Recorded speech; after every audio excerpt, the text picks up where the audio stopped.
Okay, I'm going to hand these out.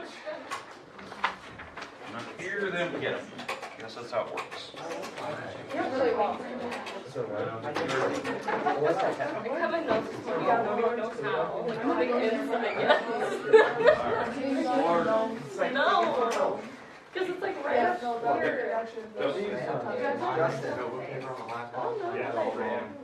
Oh, I missed one half. I feel like I missed more than one half. Nicole.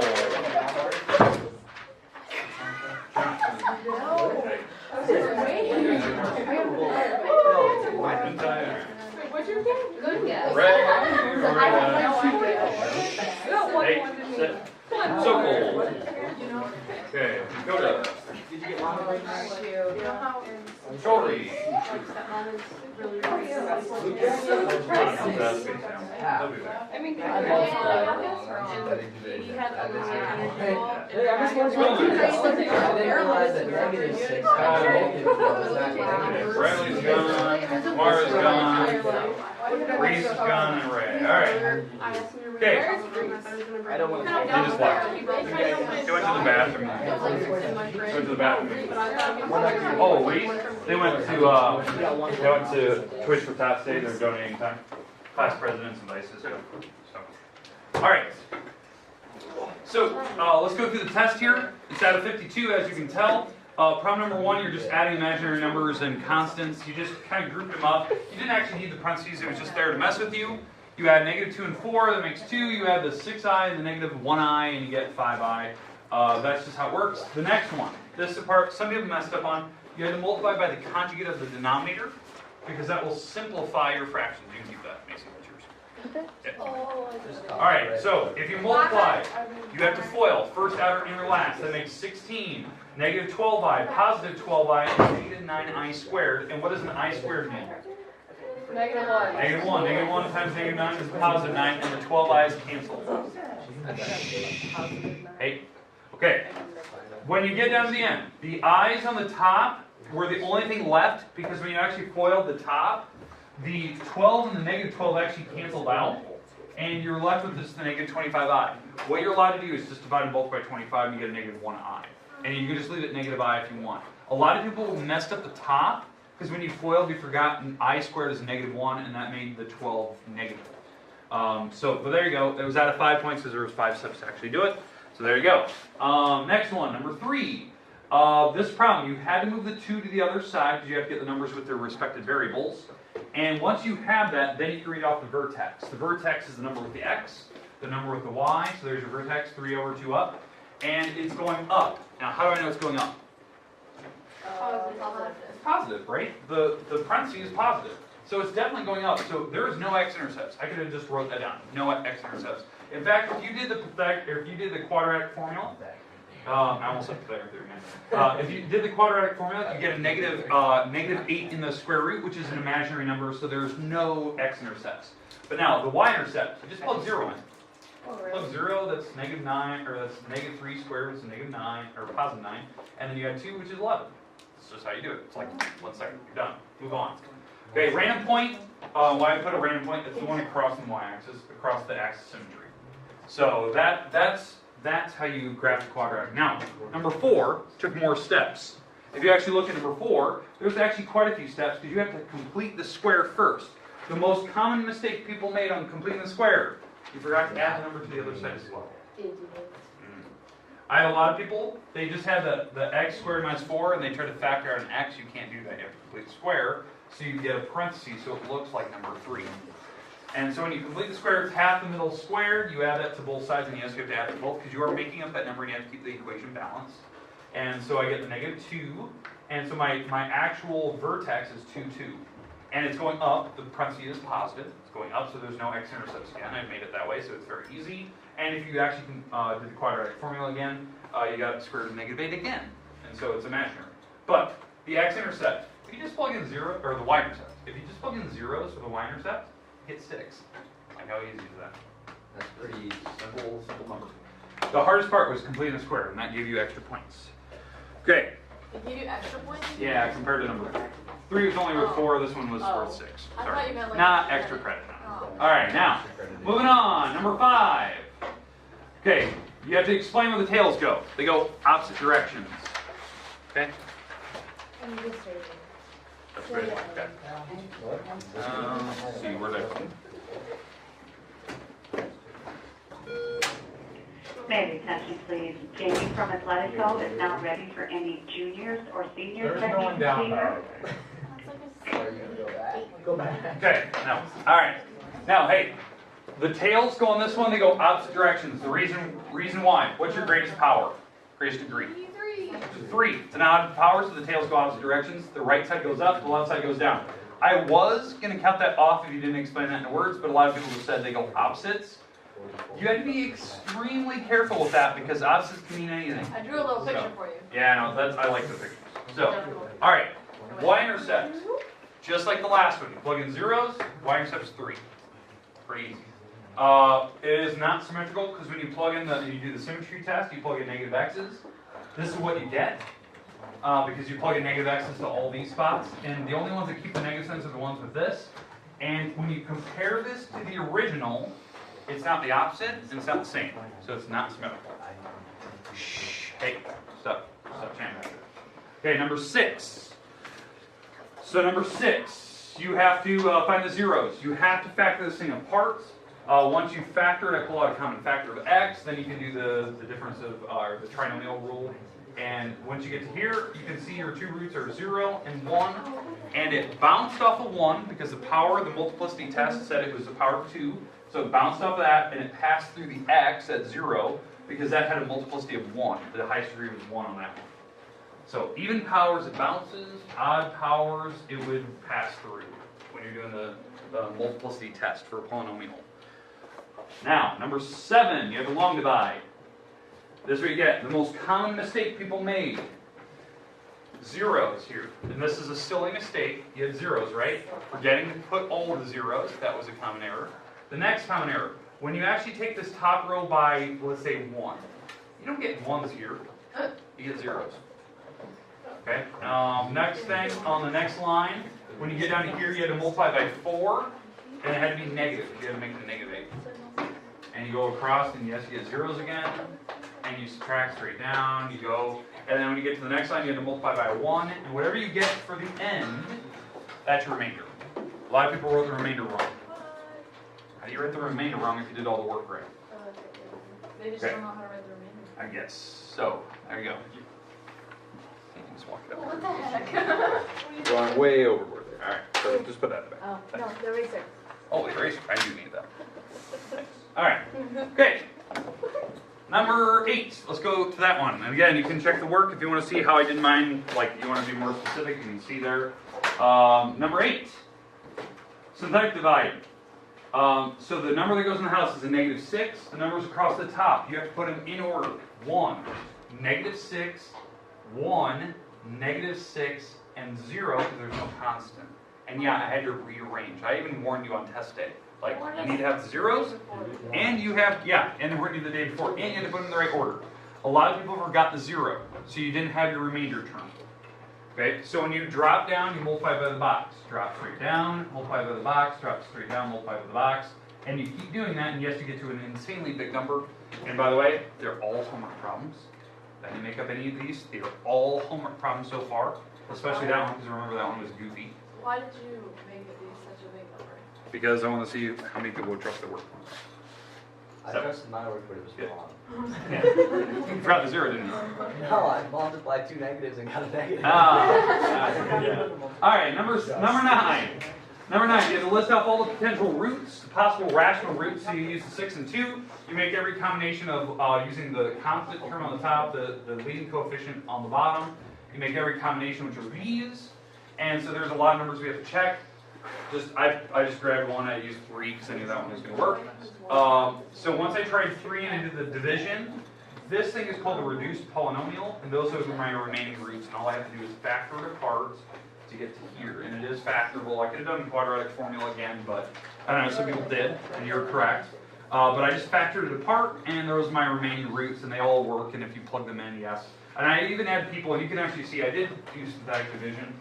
Or synthetic substitution, that's how I got the 0 is 3. I would just plug in these first numbers, the positive numbers, I was just plugging in here to see would it give me 0, and 3 did. So I knew that was like my first one. I didn't try the negatives yet. I was just trying positive numbers first. All right. Let's go to number 10. 10. A lot of people butchered this problem because you were not willing to make a table and plug in numbers. And if you were, you don't obviously know how to use a calculator. Okay. So number 10. And you can actually see my table off to the side. So number 10. On this one. So vertical asymptote, I factor the bottom part to this, and there's a vertical asymptote at 3 and -2. These are the points of no passing. So there's going to be 3 pictures, because my vertical asymptotes separates my graph into 3s. Now, by looking at that, this thing is not symmetrical. I don't need to do the symmetry test, because those are not balanced over the y-axis. So I don't need to do symmetry at all. I figured out my x-intercepts next by figuring out what makes the top 0, that was my 4, and what makes the overall thing if I plug in zeros, that would be my y-intercept, that would have been negative, plus you, that would have been -4 over -6, which is positive 2/3. So those are my x and y-intercepts. So I can already kind of tell it's not symmetrical because the x-intercept and the y-intercept, they're just not balanced. But when I start with the horizontal asymptote, it does have horizontal. The top is smaller than the bottom in power. So it does have a horizontal at 0. And you can see that, and that's more of a guideline. That's where the tails go. They're going to hug up against it. I plugged in a couple numbers over here. You can see them. I plugged a couple numbers in the middle. In fact, I had to actually plug a couple more. You just didn't see me do that because I made this table early. I plugged in like -1.5, and I plugged in 2.5 just to see where that thing would go. You just didn't see me write those down because I wrote this down before I started, just because I thought it would have been obvious by looking at the picture, looking at the table, but I had to plug in a couple extra numbers. But you can see where my numbers were going. These were staying negative over here, but they're getting lower and lower and lower. These in the middle, they were positive, and then this is the weird one that threw me off. 1 and 2 had the same answer. And I was like, it flattened there. So I was wondering if it was going to go down or if it was going to go up. So I plugged in a couple more numbers, and it went back up.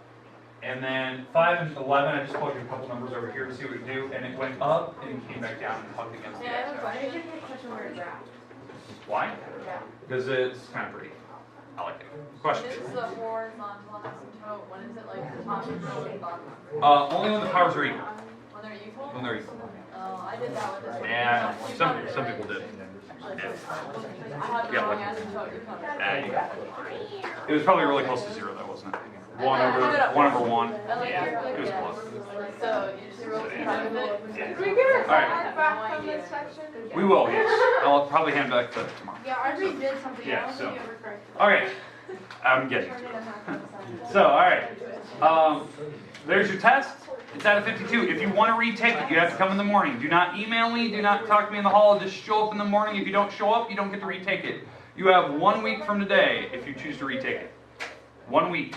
If you don't show up within 1 week, you don't get to retake it, and you have to keep the score you get. And you do not need to tell me right now if you're coming in. Can I Just show email up. you? Will you send me an email with an error in it?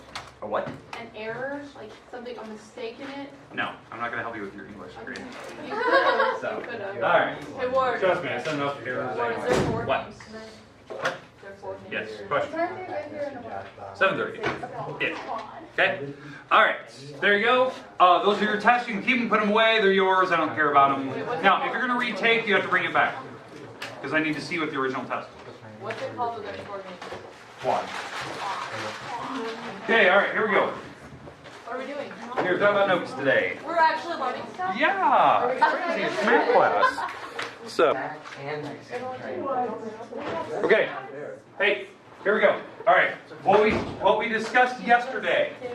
So if you were not here, we discussed the ellipse, right? We were getting to the formula about an ellipse. So I'm going to draw this up here, just so you have this. Let me get rid of my coordinate plane. All right. So this is what I would like to have in your notes at some point. If you have not drawn this already, put this somewhere in your notes right now. This is an ellipse. Now again, one of the words we used yesterday was called an oval.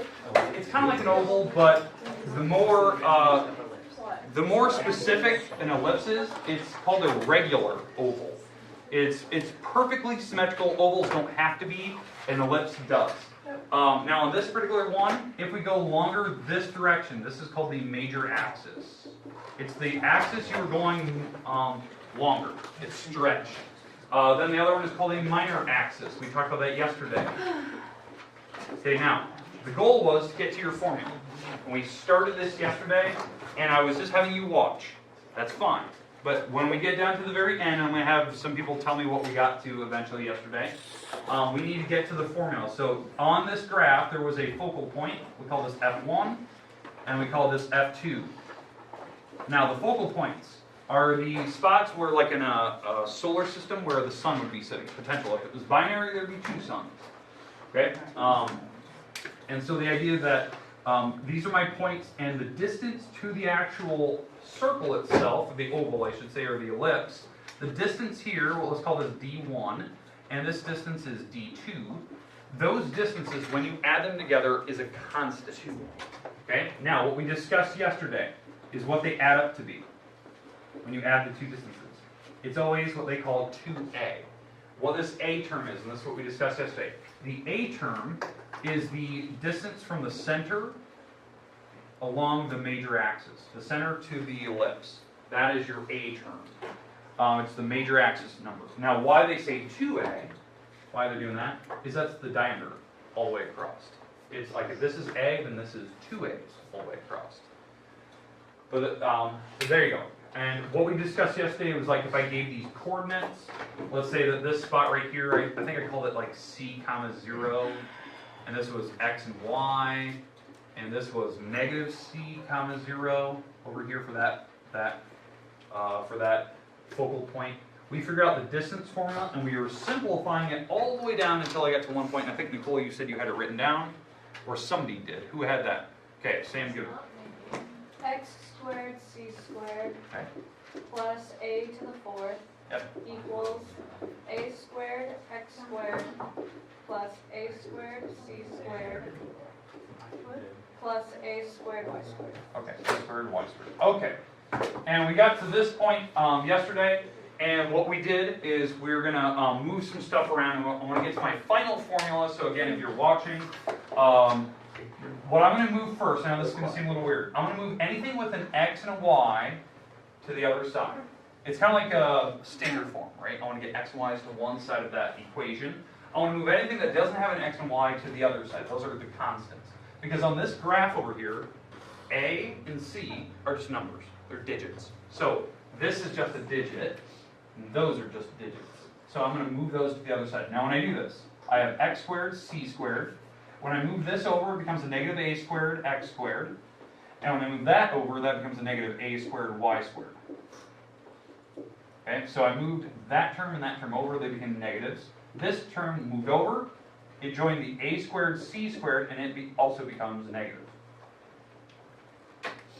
Again, I move all the x terms to one side, I leave all the constants on the other.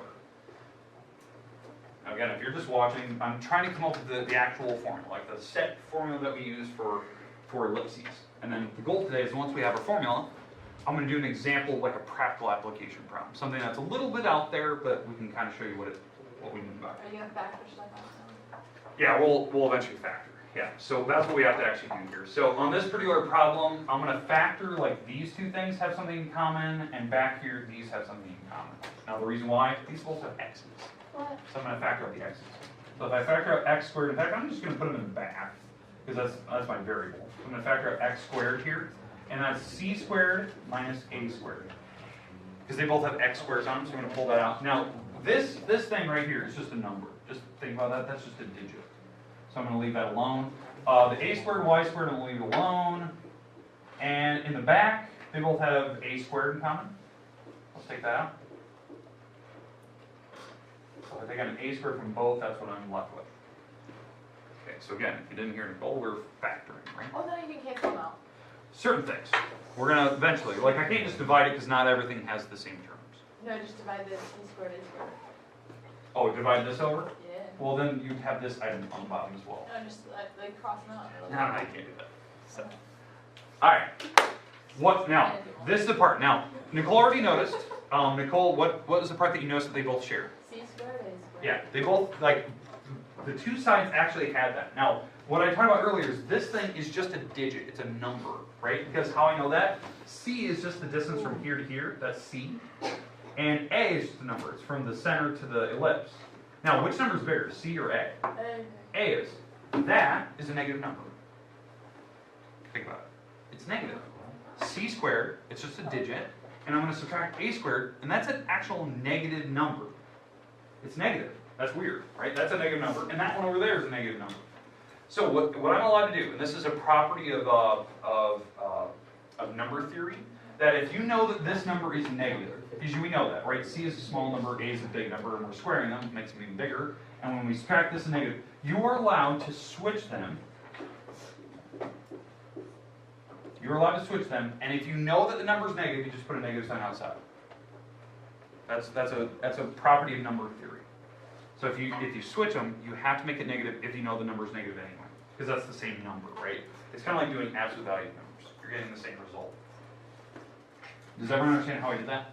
Because I know this was going to be negative, but when I switch them, I'll get the same digit. I just need to make sure it's negative. Why do you need to do that? Because you're going to see this here in a minute, because I'm going to get rid of all the negative signs. Because on this problem, there's a ton of negative signs. I'm going to get rid of it. Over here, I'm going to do the switch again, just like I did before. I'm going to switch the A squared, C squared around, and I'm going to put a negative sign outside. Now when I do that, do you notice that all three terms all the way across have negatives? I noticed that. Divide everything by negative 1. So if I divide everything by negative 1, everything will turn out to be positive like this. A squared minus C squared, X squared, plus A squared, Y squared, equals A squared times A squared minus C squared. That's a terrible way. Alright.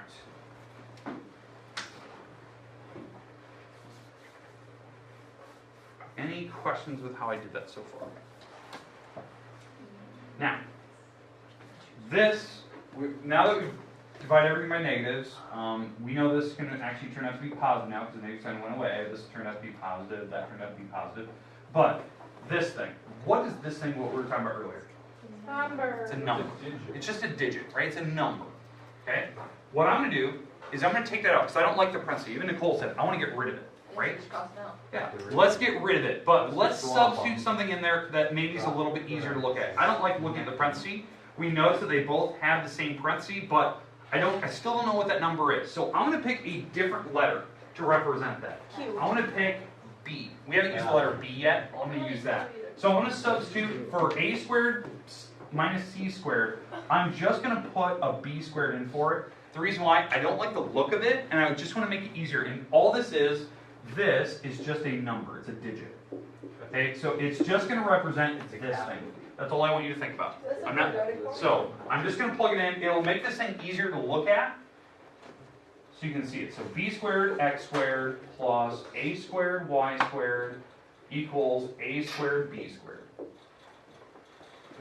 So all I did was take out those parentheses, and I substituted b squared in for it. The reason why, it makes it easier to look at. There's no crazy parentheses going on right now. And again, b is just the digit that represents a squared minus c squared.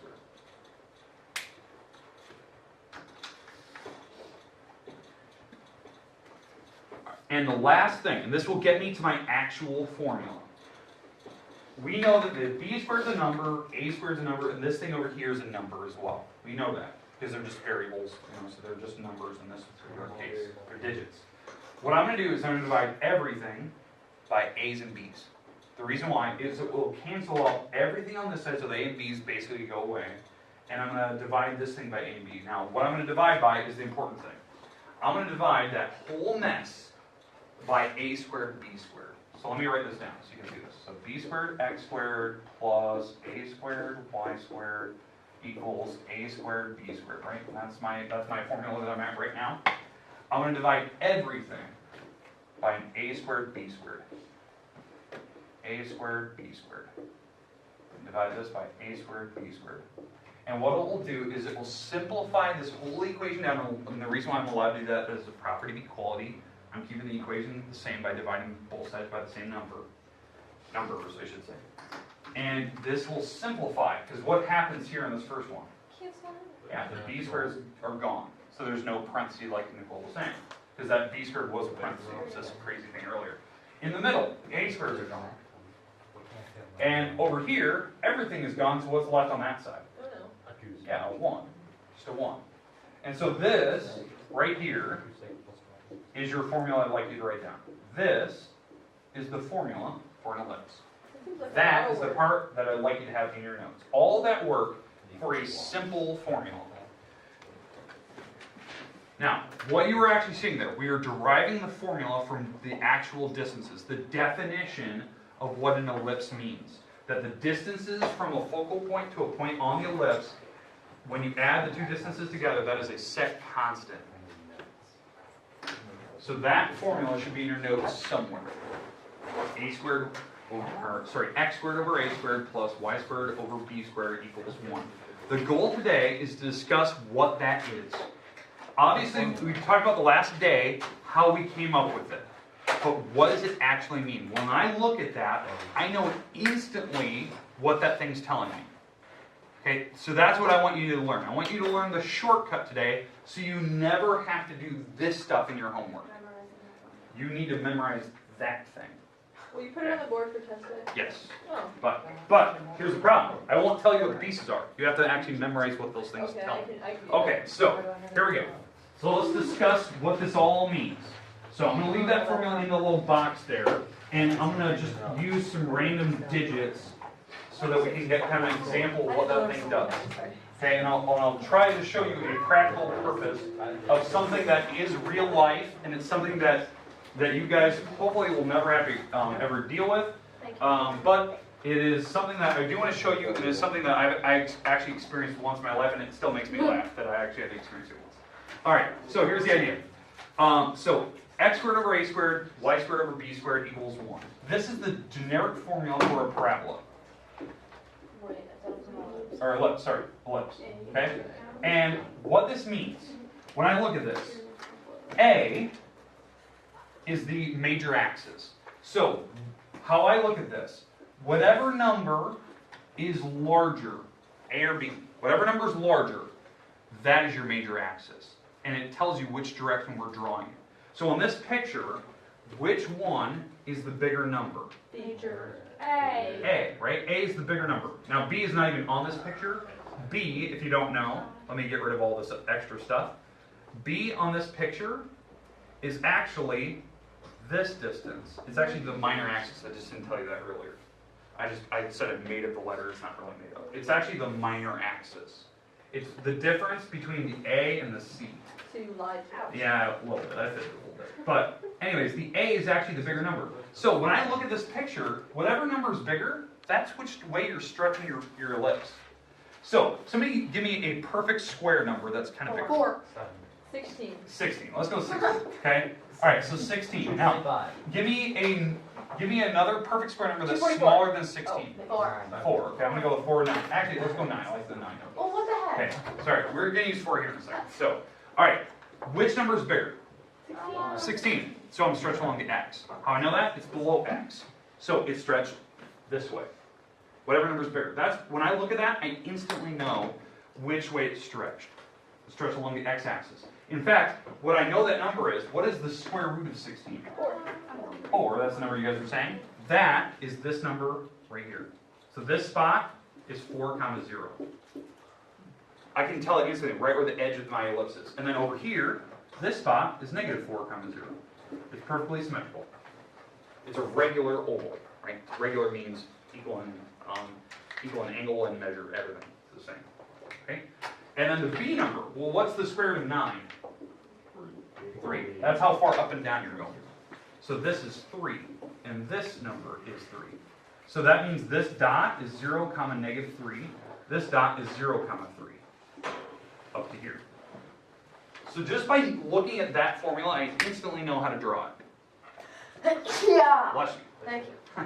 And the formula I showed you earlier, because I didn't really fit, but I kind of did. That formula I showed you earlier, the b squared equals a squared minus c squared, that formula is actually how you figure out where the focal points are. What is c squared?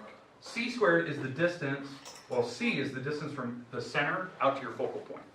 So if I were to plug in my numbers, so this number here is a squared, this number is b squared, because whatever one's bigger is the a number, So this is 9 equals 16 minus c squared. Right? So I'm plugging in my a squared and b squared because that's the numbers on the bottom of the formula. You can see them over there. Whatever number's bigger is a. So on this particular case, I can actually solve to figure out where my focal points are. Because I can subtract the 16 across, which is 7. It's actually negative 7. And then I would divide both sides by negative 1, making this. And then I can take the square root. And what's the square root of 7? 3 point, no, not quite 3. It would be 2 point something? 2.7. Not 3. 3 times 3 is 9, so it's got to be lower than 3. You said 2.7. Oh, you said 2.7? I can't hear you. Alright, so. Alright, so 2.7-ish. Alright, let's say it's 2.7. That's the distance right here. That's the distance out to the floor. 2.645751. So I was pretty Close. pretty close. Pretty. I was pretty close. Alright, now, obviously you're seeing this. By me looking at the formula, I instantly know. Now, we are going to modify this formula later, because I said later sections they add a little twist to these. But that's what I look at. So whatever number is bigger, that tells me which way it's stretched. So if the number is bigger below the y, we're stretched vertical instead of horizontal. So that's what I want to know. But I want to show you a practical application. Now this is silly. Just go with it. And this is like how you could use this. And I'll do more examples tomorrow, in fact, as well. Okay, this is a real life problem, and I'm not joking. This actually happened to me. All right, so at Iowa State, if you've ever been there on campus, there is a couple different roads going to town into the actual Iowa State campus. So here's the Iowa State campus itself. All right, so state campus. All right, there's Lincoln Way, right? That goes right through the middle, and then the Hilton's over here, and Jack Rice over here. All right, so, and then there's this road that goes this way around the campus itself, and there's this side street back here that you can get out of town that no one really knows about. Okay, it's how you get out to apartments and stuff like that. Well, here's the thing.